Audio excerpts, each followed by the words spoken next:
nationalize what we built for them. They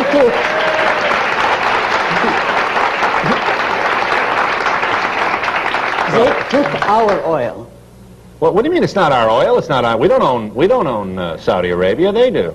We own by contract right the installations which we devised to begin with, and we helped them to build. But it sounds like you're saying because we exported our technology, therefore they owe us. That sounds like the altruism that you condemned a moment ago. How?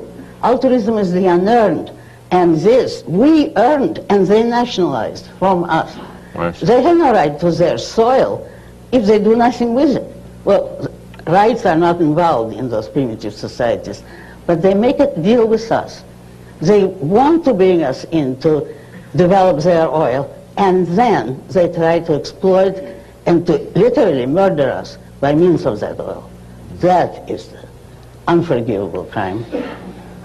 They would argue that, I mean, some in the Middle East would argue that it's, first of all, it's their oil. They're grateful for whatever technology we were able to share with them, but they will claim that they paid for that, that they responded by presenting us with monies that were appropriate to the services we tendered them, and that let's not expect any favors for them, and that the world markets of laws of supply and demand should determine what the price of oil is. They wouldn't be in a position of monopoly that they have today if we hadn't calmly agreed to let them nationalize okay, then that's our production. Problem. Then we should have been more foresighted when we... Oh, certainly, that I agree with. All right, well, why should we make them pay now for what we failed to put into our contract with them? We're not making them pay. Well, we are if we're insisting on getting oil at a cheaper price. We merely bargain and give in every time. Right. And in a proper society, a government would never let it come that far. But let me answer one point you made, that is their oil. No, it isn't. It was there for centuries, and they didn't know what to do with it. We don't export our technology. We export our minds and our knowledge, without which they couldn't exist, and they admit it. They nationalized oil in a lot of those countries, and then want the Americans or a few Europeans to come and help them run it. They can't even run the oil industry after they've copied everything from us. It can't be done. So they're expropriating you. Okay, I just want to get this in before we break. You're an atheist. Yes. I could do the same to you, you know. Why?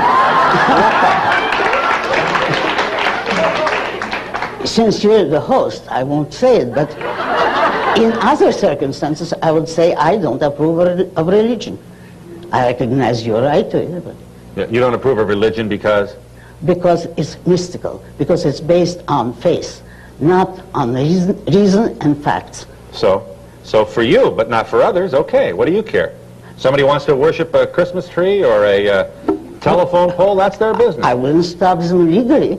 I said I grant them the right to believe anything they want, but I don't have to approve. And the question was, I would say, you know, at them, yeah. But I would never pass any laws to stop them. Yeah. You've got to allow that you're not smart enough to know whether or not there's a God. Yes, I am, and everybody here is. Is what? Smart enough. That doesn't take much intelligence. You know why? Why? Because you're not called upon, I cannot be called upon to know a negative or to prove a negative. If there is a God and you prove it, that's fine. But you can't tell me you can't know that there isn't. I would say, yes, I know that there isn't because I've been given no evidence.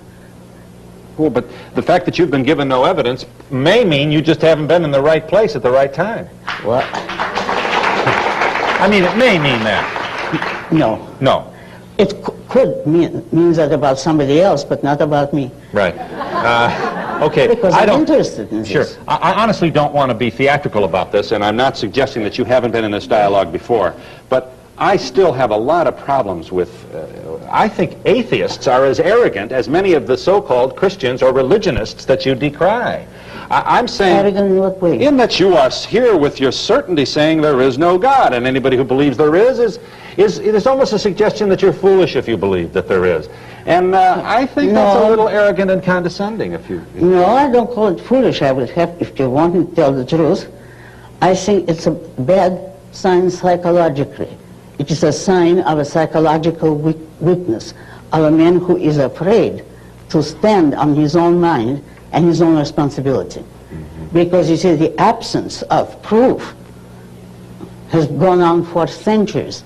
Every argument for the existence of God is incomplete, improper, and has been refuted, and people go on because they want to believe. Well, I regard it as evil to place your emotions, your desire, above the evidence of what your mind knows. Okay, and I regard it as intellectually lazy to look at the universe and to suggest, as you seem to be doing, that this is all some accident. I didn't say that. Well, how in the world did we get all this order? Aren't you impressed with that? No, because the order is only in good cases in the minds of your scientists who are able to understand some part of it. Yeah. But there isn't an artificial order in the universe, and it's not chance. What would be the alternative? Nature. That the universe, and remember, the universe is everything that exists, has always been here. Because you cannot discuss or know anything about what was here before anything existed. A zero the question's doesn't absurd. exist. The question is absurd. That's what was right. here before there was something here? Exactly. If there was something here before there was something here, then there was Right. something there already. Exactly. And then we have to ask what was there first. That's right. All right. So all I'm wait a asking, moment. Miss Rand, is... Excuse me. One thing, but that's what you're doing with the idea of God, speaking philosophically. True. You say you need someone to explain the order, but what will you then have to explain God? You have to take what exists as a fact, and you start with what exists, and you see how much you can learn about it. But Aren't you really filled with wonder when you look up at the stars? no, and I don't like to look at them. I love this earth. You know when I'm filled with wonder?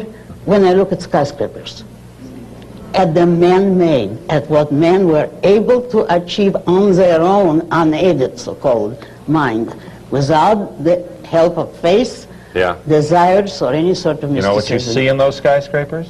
What? Lonely people with in baskets and out baskets and dead-end jobs and no creative challenge and bosses who don't appreciate what they're doing and underpaid exploitation on the part of many, many people who go in like cattle, filing into these ecological disasters that let too much heat in the summertime. You're an ecologist? All right, let me ask you. Would any human being, even a basket case, be better off in Iran or in Soviet Russia? Oh, well, no, of course not, but maybe... But wait, but the people who made, what I see when I see the skyscrapers is the men who devised them. The Howard Dork in the Fountainhead. The people who had the ability to bring us that far away from primitive jungles. Now that's the achievement. And observe, in this country, the poorest, most handicapped person is better off than a fully abled man almost everywhere else in the world. You were born, I should say, just in Tsarist Russia, 19-something. 1905. You're 75 years old. That's right. Thank you. Didn't your family flee the Russian Revolution? No. They didn't. You fled in the 20s then. You left in the 20s. I left in 1926, alone. All right. Did you leave in fear, or do you have childhood memories of the... In fear of what? Of Russia? Yeah. In complete loathing. Loathing. For the whole country, and including the Tsarist period. It is the ugliest and incidentally most mystical country on earth. But they're the ones that decry atheism. They're singing your song. Oh, no. To the people, huh? Oh, no. I'm sorry, decry Christianity. I'm sorry, decry religion is what I meant to say. No, they really don't. They have a materialistic mysticism of their own. Because if the mystics, the religionist people tell you the mind, well, they don't speak of the mind, but usually the soul is the only thing of value about you, the body is evil. The Russians say no. I said the religions say yes, that. Yes, they do, yes. And the Russians will say, no, there isn't such a thing as a soul or a mind. There's only your body. It's materialism. They believe that you are not a man, but a collection of atoms.